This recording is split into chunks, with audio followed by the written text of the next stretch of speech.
Hello बच्चों, तो आज हम करेंगे part 4 of human health and diseases. Part 3 तक हमने कर लिया है। आज हम देखेंगे पार्ट 4। पार्ट 4 में क्या क्या देखेंगे। बेसिकली हमने देख लिया है कि इम्यूनिटी क्या होता है, ये सब इम्यूनिटी के बारे में बहुत सारी चीज़ें देखी हैं। आज हम देखेंगे कि इम्यून सिस्टम बना कैसे हुआ है, वो तो हमने देखा ही नहीं कि मेनली इम्यून सिस्टम किस चीज़ का बना हुआ है। उसके बाद हम देखेंगे उसके टाइप्स लाइक लिम्फोइड ऑर्गन्स के टाइप्स, एलर्जी को देखेंगे और कैंसर को देखेंगे। तो आज की क्लास बहुत इंपॉर्टेंट है क्योंकि कैंसर अपने आप में ही एक बहुत इम्पॉर्टेंट टॉपिक हो जाता है, तो इसीलिए लास्ट तक आप देखते रहिएगा। तो सबसे पहले हम देख लेते हैं इम्यून सिस्टम बना किस किस चीज़ का हुआ है। तो human immune system consist of lymphoid organ, tissue, cell and soluble molecules like antibody. तो आपको इधर से ये भी पता चला कि एंटीबॉडी क्या होती है, सॉल्युबल होती है। एंटीबॉडी क्या होती है, सॉल्युबल होती है। तो इम्यून सिस्टम किस किस चीज़ से बना है, लिम्फोइड ऑर्गन, मेनली तो लिम्फोइड ऑर्गन ही इंपॉर्टेंट है, फिर टिश्यू, सेल और सॉल्युबल मॉलिक्यूल्स लाइक एंटीबॉडीज से बना हुआ है। तो अभी हम देख लेते हैं कि लिम्फोइड ऑर्गन्स में कितने टाइप्स होते हैं, किस किस से कौन कौन सा इम्यून सिस्टम कैसे बना है, वो सारी चीज़ें, ठीक है। तो एक होता है प्राइमरी लिम्फोइड ऑर्गन, एक होता है secondary lymphoid organ. Primary lymphoid organ basically क्या होता है, जहाँ पे फॉर्मेशन, मैच्योरेशन और डिफरेंशिएशन होती है लिम्फोसाइट्स की। क्या होती है प्राइमरी लिम्फोइड ऑर्गन, जहाँ पे लिम्फोसाइट्स जो है वो बनते हैं, बड़े होते हैं और डिफरेंशिएट होते हैं, ठीक है। अब इधर आपका कौन कौन सा आ जाता है, रेड बोन मैरो और थाइमस। रेड बोन मैरो में आपके सारे के सारे लिम्फोसाइट्स जो हैं वो बनते भी हैं, मेच्योर भी होते हैं और डिफरेंशिएट भी होते हैं, except T lymphocyte, except T lymphocyte. तो ये इंपॉर्टेंट है कि टी लिम्फोसाइट जो है रेड बोन मैरो में डिफरेंशिएट नहीं होता है, बनता है वहीं है लेकिन डिफरेंशिएट एंड मैच्योरेट वहाँ नहीं होता है, ठीक है। वो कहाँ होता है, थाइमस के अंदर। कहाँ होता है, थाइमस ग्लैंड के अंदर। थाइमस ग्लैंड के बारे में भी हम देखेंगे कि थाइमस ग्लैंड क्या होता है। तो थाइमस ग्लैंड के अंदर इसकी मैच्योरेशन और डिफरेंशिएशन होती है किसकी, टी लिम्फोसाइट की। बनेगा रेड बोन मैरो में ही, लेकिन बड़ा और डिफरेंशिएट कहाँ होगा, थाइमस ग्लैंड के अंदर। कहाँ होगा, थाइमस ग्लैंड के अंदर। तो इसीलिए इसी वजह से हम थाइमस को क्या बोलते हैं, training school of T lymphocyte. क्या बोलते हैं, training school of T lymphocyte. मतलब कि यहीं पे टी लिम्फोसाइट जो बड़ा हो रहा है उसको ट्रेनिंग मिल रही है एक तरह से। फिर हम आ जाते हैं सेकेंडरी लिम्फोइड ऑर्गन्स की तरफ। कहाँ पे, सेकेंडरी लिम्फोइड ऑर्गन्स की तरफ। तो इधर क्या होता है, मेनली यहाँ क्या होता है, बहुत इंपॉर्टेंट लाइन है, responsible for interaction of antigen and antibody. यहाँ पे क्या होगा, मेन काम होगा कि एंटीबॉडी और एंटीजन क्या होंगे, इंटरैक्ट होंगे। अब इसके एग्जाम्पल देख लेते हैं। स्प्लीन इसका एग्जाम्पल है। माल्ट, माल्ट से क्वेश्चन भी आया हुआ है। माल्ट, माल्ट क्या होता है, 50% part of total lymphoid tissue. Total lymphoid tissue का 50% तो माल्ट ही है, और वो किस में आता है, सेकेंडरी में आता है। फिर आते हैं पियर्स पैचेस। क्या आते हैं, Peyer's patches only in small part of small intestine. Small intestine के कुछ हिस्सों में पियर्स पैचेस प्रेजेंट होते हैं और वो सेकेंडरी लिम्फोइड ऑर्गन के अंदर आते हैं। फिर आता है vermiform appendix, lymph nodes etcetera, मतलब और भी बहुत सारी चीज़ें। तो आप देखोगे प्राइमरी के अंदर सिर्फ क्या क्या आएगा, रेड बोन मैरो आएगा और थाइमस आएगा, और बाकी जितने भी बच रहे हैं उसको आप सेकेंडरी के अंदर डाल सकते हो, ठीक है। फिर मैंने बोला था कि हम थाइमस को देखेंगे, तो ये सबसे पहले देख लेते हैं हम। ये है लिम्फ नोड्स। क्या है ये है लिम्फ नोड्स जो यहाँ पे निकल रहे हैं, ये क्या है, लिम्फ नोड्स हैं आपके। फिर ये जो वेसल्स हैं हमारी बॉडी के अंदर, ये जो वेसल्स हैं इसे क्या बोलते हैं, लिम्फेटिक वेसल्स। क्या बोलते हैं, लिम्फेटिक वेसल्स। उसके बाद हम देख लेते हैं थाइमस ग्लैंड कहाँ प्रेजेंट होता है। तो ये रहा थाइमस ग्लैंड, इसकी एग्जैक्ट लोकेशन मैं बताऊंगी। तो ये रहा आपका थाइमस ग्लैंड, छोटा सा है। लोब्यूलर स्ट्रक्चर, देखो इसका स्ट्रक्चर देख रहे हो, तो लोब्यूलर स्ट्रक्चर होता है। It decrease in size with age. क्या है, जैसे जैसे आपकी एज बढ़ती जाएगी ये साइज में कम होता जाता है। क्यों कम होता है, आपने सुना होगा कि एज के साथ साथ जो इम्यूनिटी है, क्या है, जो इम्यूनिटी है वो कम होती जाती है। इम्यूनिटी डिक्रीज होती जाती है जैसे जैसे हम बड़े होते जाते हैं। तो वो किसकी वजह से होती है, थाइमस की वजह से, क्योंकि थाइमस भी साइज में कम होता जाता है ऐसे एज बढ़ती है, ठीक है। फिर प्रेजेंट नियर हार्ट, हार्ट के आसपास ये प्रेजेंट होता है। एग्जैक्ट लोकेशन देखिए हमने इसकी। और बीनीथ ब्रेस्ट बोन और स्टर्नम, मतलब मैं बता देती हूँ आपको एग्जैक्ट लोकेशन क्या होती है इसकी। अयोर्टा से ये आगे होता है और ब्रेस्ट बोन यानी जो स्टर्नम होती है, जो मेन हमारी ब्रेस्ट बोन होती है, उससे ये पीछे होता है। क्या होता है, जो मेन ये ब्रेस्ट बोन है इसके पीछे होगा, और जो अयोर्टा आपकी जा रही होगी उससे आगे होगा। ठीक है, ये हो गया आपका हार्ट और ये हो गया आपके स्टर्नम। तो इन दोनों के बीच में होगा आपका थाइमस ग्लैंड। ठीक है, फिर हम देख लेते हैं एलर्जी। आपने सुना होगा कि बहुत सारे लोगों को एलर्जी होती है, किसी को बादाम से एलर्जी हो जाती है, किसी को इवन आटे से भी एलर्जी हो जाती है, किसी को मिट्टी से एलर्जी होती है। तो क्या होता है, क्यों होती है एलर्जी, वो सब चीज़ें देख लेते हैं। और कौन सा एंटीबॉडी इसको एक तरह से रेगुलेट करती है। तो सबसे इम्पॉर्टेंट चीज़ तो ये होती है, एलर्जी को रेगुलेट कौन करती है। तो एलर्जी को जो एंटीबॉडी रेगुलेट करती है वो कौन सी होती है, हमने पढ़ा भी है, जब एंटीबॉडीज पढ़ी थी तो हमने ये भी पढ़ा था, दैट इज आई जी ई। कौन सी होती है, IgE। बहुत इंपॉर्टेंट चीज़ है कि एलर्जी को कौन रेगुलेट करता है, IgE एंटीबॉडी करती है। ठीक है, तो एक नॉर्मल ह्यूमन है जो कि नॉन एलर्जिक है, मतलब उसे कोई भी एलर्जी नहीं है। तो नॉन एलर्जिक में और एलर्जिक ह्यूमन में क्या डिफरेंस होता है वो देख लेते हैं सबसे पहले। तो इसमें क्या है, मास्ट सेल्स प्रेजेंट है। कौन से सेल है, मास्ट सेल्स प्रेजेंट है, वो नॉन सेंसिटाइज्ड हैं, मतलब अभी इसमें कोई रिसेप्टर्स नहीं है, कोई दिक्कत नहीं है, एकदम लाइफ स्मूथ चल रही है, मेंटोस जिंदगी है। उसके बाद आ जाते हैं एलर्जिक ह्यूमन में। तो इसमें क्या होगा, इसमें ये मास्ट सेल्स हैं और ये क्या हो जाते हैं, सेंसिटाइज हो जाते हैं। अब ये क्या है, सेंसिटाइज हो गया। सेंसिटाइज किस वजह से हुआ है, ये एक IgE का जीन है। क्या है, मैं दोबारा से दिखाती हूँ, ये एक IgE का जीन है और ये IgE बाइंडिंग प्रोटीन जाएगा इधर, जाके यहाँ से बाइंड कर जाएगा। अगर ये यहाँ पे बाइंड कर गया तो मतलब ये क्या हो जाएंगे, सेंसिटिव हो जाएंगे। यहाँ पे इसके पास रिसेप्टर्स आ जाएंगे। क्या आ जाएंगे, रिसेप्टर्स आ जाएंगे। रिसेप्टर्स कौन से हैं, ये वाले क्या हैं, रिसेप्टर्स हैं, ये आ जाएंगे। फिर अगर कोई भी पार्टिकल, ये देखो आपको दिखाया हुआ ना, कोई भी पार्टिकल अगर हमारे अंदर आएगा नाक के थ्रू या मुंह के थ्रू, जब अंदर आ रहा है तो उसके बाद इसे पता है कि यहाँ पे सेल्स क्या हैं, सेंसिटिव हैं। तो क्या होगा, ये जो है ये एंटीबॉडी रिलीज़ करेगा, प्लाज्मा सेल्स रिलीज़ करेगा, और फिर plasma cells antibody IgE antibody release करेंगे। वो जो है ये एंटीजन इन एंटीबॉडी से बाइंड कर जाएगा, और जब बाइंड कर जाएगा तो क्या होगा, हिस्टामीन रिलीज होगा। हिस्टामीन क्या करता है, पहले भी पढ़ा है हमने, इसी चैप्टर में पढ़ा है, वेजोडाइलेशन कर देता है, और उसकी वजह से क्या हो जाएगा, आपको एलर्जी शुरू हो जाएगी, रिस्पॉन्सिबल फॉर एलर्जी। तो मेनली आपको क्या देखना है कि मास्ट सेल्स जो है वो सेंसिटाइज हो जाए। सेंसिटाइज होने की कई वजह हो सकती है, कि जैसे हो सकता है कि आप कभी उस चीज़ के कांटेक्ट में नहीं आए हैं, तो आपकी बॉडी को लग रहा है कि ओ ये क्या चीज़ आ गई है, तो उसकी वजह से सेंसिटिविटी आ गई है उस चीज़ के लिए। जैसे आजकल क्या होता है कि मिट्टी से बच्चों को दूर रखा जाता है, हम लोग पानी बहुत फिल्टर्ड पीते हैं, तो उससे क्या होता है कि हम अपने आप को लिमिट कर रहे हैं कहीं ना कहीं। तो जब भी आप दूसरा कहीं अलग जगह पे नॉर्मल पानी पियोगे तो आपको क्या हो सकती है, एलर्जी फील हो सकती है। ऐसे ही पहाड़ी इलाकों में जाके एलर्जी फील हो जाती है। क्यों, क्योंकि हमारी बॉडी कुछ नया एक्सपीरियंस कर रही है जो कभी देखा ही नहीं है। तो सेंसिटिविटी क्या हो गई है कि बहुत कभी एक्सपीरियंस किया नहीं है, एकदम से एक्सपीरियंस किया है, तो सेल को एलर्जिक फील होता है। अभी हम एलर्जी की डेफिनेशन देख लेते हैं। मेन डेफिनेशन क्या होती है, the exaggerated response of immune. Exaggerated मतलब क्या होता है, लंबा खिंचा हुआ response. Exaggerated response of immune system to certain antigens, सब एंटीजन को नहीं, certain antigen present in environment, जो हमारे आसपास प्रेजेंट होते हैं उसके खिलाफ क्या बोलते हैं, उसे एलर्जी बोलते हैं। Antibody produced these are of IgE type, जितनी बार बोलो उतनी बार कम है, बहुत इंपॉर्टेंट है। IgE एलर्जी के लिए रिस्पॉन्सिबल होता है। Allergy is due to release of chemicals like histamine and serotonin from mast cells. Mast cells भी बहुत इंपॉर्टेंट है कि सेंसिटाइज कौन होता है, मास्ट सेल्स सेंसिटाइज होते हैं। एलर्जी किसकी वजह से होती है, हमने अभी देखा, हिस्टामीन की वजह से, और एक और होता है सेरोटोनिन की वजह से।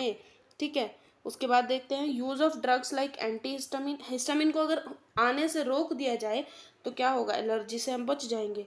Adrenaline and steroids quickly reduces symptoms of allergy. इससे एलर्जी जो है वो कम हो जाती है, तुरंत कम हो जाती है। ठीक है, फिर देख लेते हैं हम सबसे इम्पॉर्टेंट एंड इंटरेस्टिंग टॉपिक, और हॉट टॉपिक भी चल रहा है क्योंकि आजकल बहुत सारे केसेस आते हैं कैंसर की वजह से, ड्यू टू आर लाइफस्टाइल और हम जो चीज़ें खाते हैं उसकी वजह से कैंसर के केसेस बहुत ज़्यादा बढ़ गए हैं। तो इसके बारे में स्टडी करना बहुत ज़्यादा इंपॉर्टेंट हो गया है।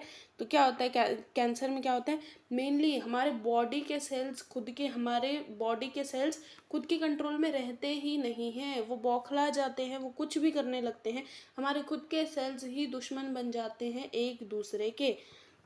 Most dreaded disease of human being, सबसे खतरनाक डिजीज होता है ये ह्यूमन बींग का। खतरनाक क्यों होता है? क्योंकि इसका प्रॉपर ट्रीटमेंट भी अवेलेबल नहीं है, और अगर है तो बहुत ज़्यादा कॉस्टली है। तो इसलिए most dreaded disease of human being and is a major cause of death all over the world. और इससे बहुत ज़्यादा डेथ हो रही हैं पूरे के पूरे वर्ल्ड में, ऐसे नहीं कि सिर्फ इंडिया में, पूरे वर्ल्ड में ही बहुत ज़्यादा dreaded disease है। More than millions of Indians suffer from cancer and a large number of them die from it annually। मतलब more than millions, आप देखो कितने ज़्यादा अमाउंट में जो लोग हैं वो अफेक्ट होते हैं इससे, और बहुत ज़्यादा लोग मर भी जाते हैं क्योंकि प्रॉपर ट्रीटमेंट नहीं है इसका भी हमारे पास अवेलेबल। ठीक है, फिर डिफरेंस देख लेते हैं भाई, हमें पता कैसे चलेगा कि हाँ हमें कैंसर हो गया है। क्या डिफरेंस होता है एक नॉर्मल सेल में और एक कैंसरस सेल में? तो क्या है प्रॉपर्टी ऑफ नॉर्मल सेल, क्या होती है कॉन्टैक्ट इनहिबिशन, जो नॉर्मल सेल में प्रेजेंट होती है। कॉन्टैक्ट इनहिबिशन क्या होता है कि जब एक सेल दूसरे सेल के कॉन्टैक्ट में आएगा तो वो अपनी ग्रोथ रोक देगा, वो देखेगा कि हाँ मेरे आसपास सेल हैं, अब मुझे और ग्रो करने की ज़रूरत नहीं है। तो कॉन्टैक्ट इनहिबिशन होती है, जैसे ही कॉन्टैक्ट होता है ग्रोथ इनहिबिट कर दी जाती है। तो उसे क्या बोलते हैं कॉन्टैक्ट इनहिबिशन, जो कि नॉर्मल सेल के पास होती है प्रेजेंट, लेकिन जो कैंसरस सेल होता है उधर एब्सेंट होती है। कैंसरस सेल के पास कॉन्टैक्ट इनहिबिशन नहीं होती है, कॉन्टैक्ट इनहिबिशन नहीं होती है। मतलब यहाँ पे आप देखोगे कि एक सेल दूसरे सेल के कांटेक्ट में आ गया, फिर भी वो रुक नहीं रहा है, ऊपर से ऊपर कहीं ना कहीं ग्रोथ करते ही जा रहे हैं। इतनी ग्रोथ की ज़रूरत नहीं है, फिर भी ग्रोथ करते ही जा रहे हैं, एक दूसरे के ऊपर चढ़ी जा रहे हैं, ये देखो, है ना। तो इतनी ग्रोथ हमें नहीं चाहिए थी, लेकिन कैंसरस सेल वो कॉन्टैक्ट इनहिबिशन वाली प्रॉपर्टी को लूज कर देता है। दूसरी प्रॉपर्टी कॉन्टैक्ट इनहिबिशन से ही रिलेटेड है, इन्वेजिवनेस जो होती है वो एब्सेंट होती है नॉर्मल सेल के अंदर। इन्वेजिवनेस मतलब एक सेल का दूसरे सेल में धंसना, एक तरह से मतलब जैसे ही कॉन्टैक्ट में आए इन्होंने अपनी ग्रोथ रोक दी, तो ये एक दूसरे से दूर दूर हैं, एक प्रॉपर सीक्वेंस में है। वहीं अगर आप कैंसरस सेल्स में देखोगे इसमें इन्वेजिवनेस प्रेजेंट होती है। इन्वेजिवनेस मतलब कोई नीचे चला गया, कोई ऊपर चला गया, कोई सीक्वेंस ही नहीं बन रहा है ना। तो कॉन्टैक्ट इनहिबिशन की प्रॉपर्टी नहीं है, इसीलिए इन्वेजिवनेस आ रही है। इन्वेजिवनेस मतलब एक सेल दूसरे के अंदर धस जा रहा है, धस जा रहा है, तो वो कॉन्टैक्ट इनहिबिशन ना होने की वजह से इन्वेजिवनेस कैंसरस सेल में आ जाती है। फिर सबसे बड़ी बात, जो नॉर्मल सेल्स होते हैं वो मॉर्टल होते हैं, मतलब उनका कभी ना कभी अंत होता ही होता है नॉर्मल सेल्स का, और कभी ना कभी नहीं, उनका एक सिक्वेंशियल डेथ होता है, डेथ प्रोग्राम होता है। उनको पता होता है कि हाँ अब उनकी मौत आ चुकी है।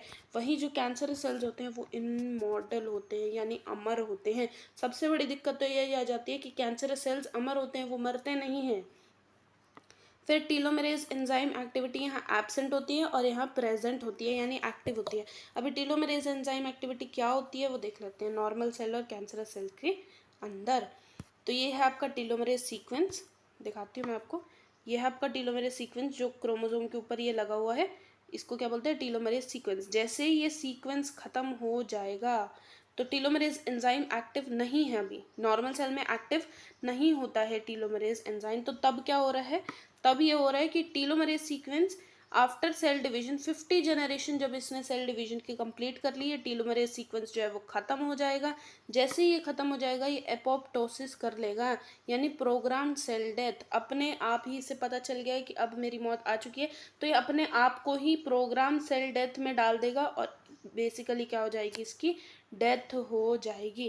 कैंसर सेल में देखो सीन ही पूरा डिफरेंट हो जाता है। टीलोमेरेज एंजाइम जैसे ही एक्टिव हो जाएगा आपका, तो क्या होगा, ये इस टीलोमेरेज सीक्वेंस को खत्म ही नहीं होने देगा। अगर टीलोमेरेज सीक्वेंस खत्म ही नहीं होगा तो सेल डिवाइड करता जाएगा, करता जाएगा, करता जाएगा, क्योंकि उसका सीक्वेंस ही खत्म नहीं हो रहा है। देखो, maintain telomerase sequence in cancerous cells, telomerase sequence को मेंटेन करके रखेगा, तो उससे क्या हो जाएगा, इमॉर्टल हो जाएगा, सेल डिवीजन इनफाइनाइट हो जाएगी, मतलब करता रहेगा, करता रहेगा। और एपोप्टोसिस एब्सेंट हो जाती है, अमर है तो एपोप्टोसिस तो होती ही नहीं है इसके अंदर।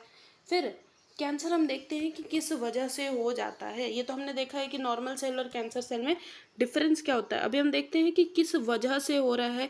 कोई तो चीज़ में फंक्शनिंग में कुछ तो खराबी आती होगी तभी कैंसर हो जाता है, तो वो चीज़ हम देख लेते हैं। तो ये क्या है, सेल सिग्नलिंग मॉलिक्यूल्स। एक सेल है, उसके पास ये मॉलिक्यूल्स आते हैं, ये रिसेप्टर इस मॉलिक्यूल को एक्सेप्ट करता है, फिर ये अपना साइज बढ़ाता है और बेसिकली सेल डिवीजन परफॉर्म करता है। मतलब ये जो सेल सिग्नलिंग मॉलिक्यूल्स आते हैं ये इसे बताते हैं कि भैया अभी तुम्हें बड़ा होना है और फिर सेल डिवीजन को परफॉर्म करना है। ठीक है, तो इसमें जीन्स होते हैं प्रोटो ऑन्कोजीन्स और ट्यूमर सप्रेसर जीन्स। मतलब ये दोनों जीन ऐसे होते हैं जो कैंसर को होने से प्रिवेंट करते हैं, या नॉर्मल जीन्स होते हैं एक तरह से जो नॉर्मली हर इंसान में प्रेजेंट होते हैं। तो ये क्या करता है, proto oncogene control metabolism of the cell. मतलब बेसिकली प्रोटो ऑन्कोजीन ही इसे बता रहा है कि अब तुम साइज बड़ा करो और सेल डिवीजन परफॉर्म करो। ये cell signalling molecules proto oncogene और ट्यूमर सप्रेसर जीन से ही बने हुए हैं। Responsible for formation of cell signalling factor, देखो यही बना रहा है cell signalling factor, growth regulating factor etcetera, और ग्रोथ को भी यही रेगुलेट कर रहा है। ट्यूमर सप्रेसर जीन में क्या होता है, ट्यूमर सप्रेसर जीन होते क्या है, cell cycle checkpoint. Cell cycle या सेल डिवीजन होने के लिए बहुत सारे चेक पॉइंट्स होते हैं, तो वैसे ही एक चेक पॉइंट है P53 जीन, जो P53 प्रोटीन बनाता है, ये चेक पॉइंट होता है। मतलब बेसिकली जो सेल अनफिट है सेल डिवीजन के लिए, सेल ग्रोथ के लिए, उसे वो आगे नहीं जाने देगा। तो वो काम किसका होता है, वो देख रेख करना किसका काम होता है, P53 जीन का या सेल चेक पॉइंट्स का। ठीक है, अभी किसी भी वजह से अगर इन दो में से किसी भी सेल में म्यूटेशन हो जाती है तो उसकी वजह से कैंसर हो जाता है। अभी किस वजह से म्यूटेशन होती है वो भी हम देखेंगे कि म्यूटेशन हो क्यों रही है। लेकिन जैसे ही इन दोनों सेल्स में म्यूटेशन स्टार्ट हो जाएगी तो क्या हो जाएगा, कैंसर हो जाएगा। देखो मैंने आपको बताया था P53 क्या करता है, इन फिट सेल्स को सेल डिवीजन के लिए नहीं जाने देता है। Induce apoptosis in cell which is not normal. जो सेल्स अनफिट हैं सेल डिवीजन के लिए उन्हें वो आगे जाने ही नहीं देगा। ठीक है, फिर हम देख लेते हैं म्यूटेशन किस वजह से हो रही है। म्यूटेशन किस वजह से हो रही है, क्यों हो रही है। ठीक है, तो फिजिकल कार्सिनोजन, केमिकल कार्सिनोजन और बायोलॉजिकल कार्सिनोजन, ये 3 रीज़न होते हैं जिनकी वजह से म्यूटेशन हो जाती है। कार्सिनोजन क्यों बोला है, क्योंकि कैंसर कॉजिंग एजेंट्स। तो कौन कौन से हो सकते हैं, फिजिकल एजेंट हो सकता है, केमिकल एजेंट हो सकता है, या बायोलॉजिकल एजेंट हो जाता है। तो जब नॉर्मल सेल है, नॉर्मल सेल चल रहा है, जब इन्होंने इसके ऊपर अटैक किया एक तरह से, तो क्या हो जाएगा, इसकी ऑन्कोजेनिक ट्रांसफॉर्मेशन हो जाएगी। यानी ये ट्रांसफॉर्म हो जाएगा किसमें, कैंसरस सेल में। किसमें ट्रांसफर हो जाएगा, कैंसरस सेल में। तो ये है आपका एक ट्यूमर। ट्यूमर बोलते हैं फिलहाल, अभी इसे हम कैंसरस सेल नहीं बोलेंगे।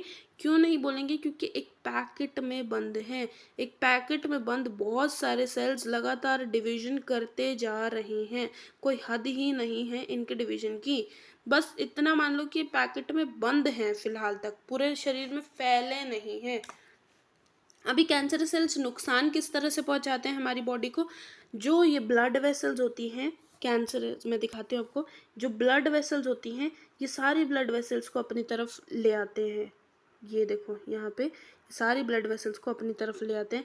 रिलीज एंजियोजेनेसिस फैक्टर, कौन सा फैक्टर रिलीज करते हैं, एंजियोजेनेसिस फैक्टर, जो क्या करती है, ब्लड वेसल्स को इंक्रीज कर देती है around the cancer cells. Cancer cells के अराउंड जब ब्लड वेसल्स जो है वो ज़्यादा हो जाएगी तो क्या होगा, ट्यूमर सेल्स के पास न्यूट्रिएंट्स और ऑक्सीजन ज़्यादा पहुंचेगा, और इसकी वजह से जो नॉर्मल सेल्स होंगे उनके पास वेसल्स भी कम जा रही हैं, न्यूट्रिएंट्स भी कम जा रहे हैं, ऑक्सीजन भी कम जा रहे हैं। तो इनडायरेक्टली ये नॉर्मल सेल्स को नुकसान पहुंचा रहा है। और ये इस टाइप के ट्यूमर को जहाँ पे ये पैकेट में बंद होता है उसे बोलते हैं बेनाइन ट्यूमर। देखो कैप्सूल में है और इसे बोलते हैं बेनाइन ट्यूमर, या फिर नियोप्लाज्म भी बोल देते हैं। नियोप्लाज्म क्यों बोलते हैं, क्योंकि इसके अंदर के सेल्स को हम नियोप्लास्टिक सेल्स बोलते हैं, तो इस पूरे पैकेट को हम नियोप्लाज्म भी बोल देते हैं। एक चीज़ याद रखिएगा, बेनाइन ट्यूमर को हम कैंसर नहीं बोलते। फिलहाल ये ट्यूमर ही है क्योंकि ये पूरी बॉडी में नहीं फैला है। फिर मान लो अगर ये पैकेट फट जाता है किसी भी वजह से, या सेल्स ओवरफ्लो हो गए, या किसी भी वजह से अगर ये पैकेट फट जाता है तो ये सारे सेल्स ब्लड वेसल्स के थ्रू पूरी बॉडी के अंदर फैल जाएंगे। पूरी बॉडी के अंदर जब ये फैल जाते हैं तो उसे रोकना बहुत मुश्किल हो जाता है। प्रॉपर्टी ऑफ स्प्रेडिंग, इस प्रॉपर्टी ऑफ स्प्रेडिंग को हम क्या बोलते हैं? मेटास्टेसिस। जैसे ये फैल रहे हैं ब्लड वेसल्स के थ्रू, इसे हम क्या बोलते हैं? मेटास्टेसिस। वेरी इंपॉर्टेंट, क्या है? बहुत इंपॉर्टेंट चीज़ है, दैट इज मेटास्टेसिस। और इस ट्यूमर को हम क्या बोलते हैं? कहाँ पे गए? ये रहा। ट्यूमर को क्या बोलते हैं? Malignant tumour. मैलिग्नेंट मतलब घातक ट्यूमर, अब बहुत खतरनाक हो चुका है ये, और इसी को हम बोलते हैं कैंसर। इस स्टेज पे आके हम बोलने लगते हैं कैंसर हो गया है भैया। क्या हो गया है? कैंसर हो गया है। अभी कॉजेज ऑफ कैंसर मैंने आपको बता दिया कि म्यूटेशन होती है, किस किस वजह से होती है? फिजिकल कार्सिनोजन, केमिकल कार्सिनोजन और बायोलॉजिकल कार्सिनोजन। फिजिकल के एग्जाम्पल्स आपको देखने हैं। आयोनाइजिंग रेडिएशन कौन सी होती है? एक्सरेज और गामा रेज। नॉन आयोनाइजिंग कौन सी होती है? यूवी कॉज डीएनए डैमेज, मतलब यूवी रेज एक तरह से। केमिकल कार्सिनोजेंस में आपके टबैको आ जाता है, स्मोक आ जाता है, जो कि मेन रीजन होता है लंग कैंसर का, क्योंकि लंग्स को अफेक्ट करता है। तो कौन कौन सा? टबैको और स्मोक। बायोलॉजिकल क्लासिफिकेशन के अंदर क्या क्या आता है? Cancer causing virus is called oncogenic virus like HPV virus आ जाता है, एचबीवी वायरस आ जाता है, काफ़ी तरह के वायरस इसके अंदर आ जाते हैं। फिर हम देख लेते हैं कि कैंसर को हम डिटेक्ट कैसे करेंगे और इसका क्या डायग्नोसिस होता है। मतलब हमें कैसे पता चलेगा कि हाँ इस इंसान के अंदर जो है वो कैंसर हो चुका है। How do we identify it? तो इसमें होता है बायोप्सी एंड हिस्टोपैथोलॉजिकल स्टडीज़। इसमें हम क्या करते हैं कि हमारी जो कैंसर सेल है, जहाँ पे हम वहाँ से हम एक टिश्यू निकालते हैं, हमारी बॉडी में से एक टिश्यू निकालते हैं, उसे माइक्रोस्कोप के अंदर स्टडी करते हैं और उसमें देखते हैं कि हाँ कैंसर सेल्स हमको दिख रहे हैं या नहीं दिख रही है, एबनॉर्मल डिवीजन दिख रही है नहीं दिख रही है। मतलब बेसिकली हिस्टोपैथोलॉजी क्या हो गया कि हम एक टिश्यू को बाहर निकाल रहे हैं और उसमें चेक कर रहे हैं, ठीक है। लेकिन ये बहुत अच्छा मेथड नहीं है। क्यों नहीं है? जब आप टिश्यू लोगे, हो सकता है आप उस कैप्सूल को तोड़ रहे हो, क्योंकि उधर से जब टिश्यू निकालते हुए आपका वो कैप्सूल फट सकता है और पूरी बॉडी में कैंसर फैल सकता है। तो this is not a very good method. फिर होती है रेडियोग्राफी। इसमें हम एक्सरेज यूज़ करते हैं कैंसर को डिटेक्ट करने के लिए। फिर होता है कंप्यूटर टोमोग्राफी, मतलब सीटी स्कैन जिसे हम बोल देते हैं, क्या बोलते हैं? सीटी स्कैन बोल देते हैं। तो सीटी स्कैन और एक्सरे दोनों क्या होती हैं? अनसेफ होती हैं। ये भी हमारी बॉडी के लिए कुछ खास अच्छे नहीं होते हैं। सीटी स्कैन जो है वो 3D होता है। फिर सबसे बेस्ट जो आ जाती है आपकी, वो होती है MRI, magnetic resonance imaging. Magnetic resonance imaging safest होती है और 3D भी होती है, साफ भी दिखेगा और सेफ भी होगी। फिर antibody against cancer, specific antigens are also use for detection of certain cancers. मतलब हम कुछ और चीज़ें भी यूज़ करते हैं, स्पेसिफिक एंटीजेंस भी यूज़ करते हैं कैंसर के डिटेक्शन के लिए। Techniques of molecular biology can be applied to detect gene in individual with inherited susceptibility to certain cancers. हम जीन्स के थ्रू जीन्स को डिटेक्ट कर सकते हैं कि नॉर्मल में ऐसे जीन्स होते हैं, कैंसरस में ये जीन्स है, तो उसके थ्रू भी हम डिटेक्ट कर सकते हैं कि हाँ इस बंदे को कैंसर है। अभी इसका ट्रीटमेंट क्या है? ट्रीटमेंट कुछ खास है नहीं वैसे, अगर सही बताऊँ तो। बहुत ज़्यादा मतलब पूरा क्योर करना तो इसे बहुत ही मुश्किल हो जाता है। कॉमन अप्रोचेस कौन सी होती है? सर्जरी करवा सकते हैं आप अगर छोटा मोटा ट्यूमर हो गया है तो।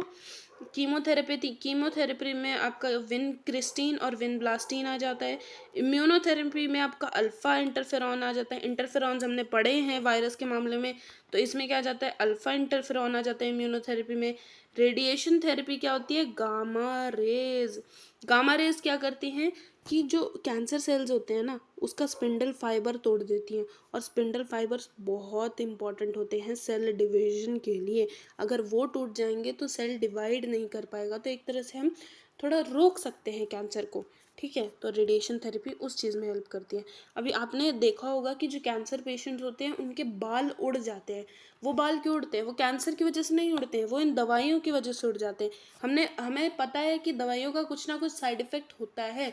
तो कैंसर की जो दवाइयाँ लेते हैं उसका साइड इफ़ेक्ट होता है कि वो बालों के ऊपर अफेक्ट करती हैं, इसीलिए कैंसर के पेशेंट्स के बाल उड़ने लगते हैं। तो वो कैंसर की वजह से नहीं, एक्चुअली जो दवाइयाँ आप ले रहे हो कैंसर को क्योर करने के लिए, उनकी वजह से होता है, उसका एक साइड इफेक्ट होता है बेसिकली। फिर लास्ट पेज है, that is types of cancer. क्या है टाइप्स ऑफ कैंसर? कैंसर जो है वो मेनली 3 तरह का होता है, carcinomas, sarcomas and leukaemia. Leukaemia carcinomas जो है वो 85% है, मतलब बहुत ज़्यादा कॉमन है, और ये cancer of ectodermal epithelial tissue होता है, यानी ब्रेस्ट कैंसर इसका एग्जाम्पल होता है। तो आपको ये याद रखना है, एक्टोडर्मल एपिथेलियल टिश्यू वाला कैंसर कौन सा होता है? कार्सिनोमास होता है, जैसे एग्जाम्पल आ गया ब्रेस्ट कैंसर या ऐसा कुछ, ठीक है। 2 मिनट, क्या हो गया ये, हाँ। उसके बाद आ जाता है सार्कोमास। सार्कोमास मतलब सार्कोमास से ही पता चल रहा है कि ये मीजोडर्मल टिश्यू का क्या होगा, आपका कैंसर होगा। फिर ल्यूकीमिया या फिर ब्लड कैंसर, बहुत ही इंपॉर्टेंट है ल्यूकीमिया या फिर ब्लड कैंसर। और एक अजीब बात देखो, ब्लड कैंसर है लेकिन ये आरबीसी में नहीं होता है, डब्ल्यूबीसी में होता है, बॉडी फ्लूइड कैंसर होता है, डब्ल्यूबीसी के अंदर होता है। इसमें क्या होता है, डब्ल्यूबीसी बहुत ज़्यादा ग्रो करने लगते हैं, मतलब अनकंट्रोल्ड ग्रोथ ऑफ डब्ल्यूबीसी, इतनी ग्रो करने लगते हैं कि कंट्रोल में ही नहीं आता है, और वही होता है ना, फिर अपने खुद के सेल्स को अटैक करने लगते हैं। बहुत ज़्यादा जब डब्ल्यूबीसी बढ़ जाएंगे तो उसे हम क्या बोलेंगे, ल्यूकीमिया बोलेंगे। तो आज के पार्ट में इतना ही पढ़ेंगे, आगे के भी बहुत इंटरेस्टिंग टॉपिक्स हैं जहाँ पे आपको बहुत कुछ सीखने को मिलेगा। तो आज के लिए इतना ही, थैंक यू बच्चों, बाय बाय।